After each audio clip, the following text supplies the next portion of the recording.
An example is Groupon had a similar thing. So Groupon's huge, right? And they have a pretty complicated process. People sign up, you get enough people, then it triggers an event, you send out coupons to everyone. It's very automated, lots of engineering. Well, at first, Groupon operated off of, I think it was WordPress. It was one of the simple sites. You submitted a form that went to their email.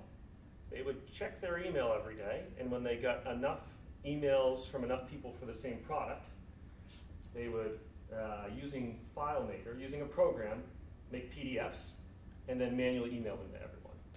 Now, you're not going to scale to millions of users that way, but you can prove out that people care, and that's the most important part before you invest a single dollar in engineering. So there's some DIY concierge stuff you can do.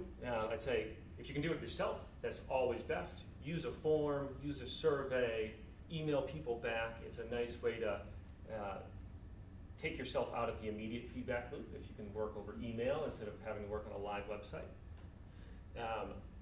Once you get to a problem where you need more than what you can do on your own, temp agencies are good.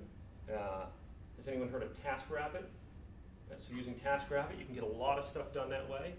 And Mechanical Turk was actually inspired by the story that I told you about.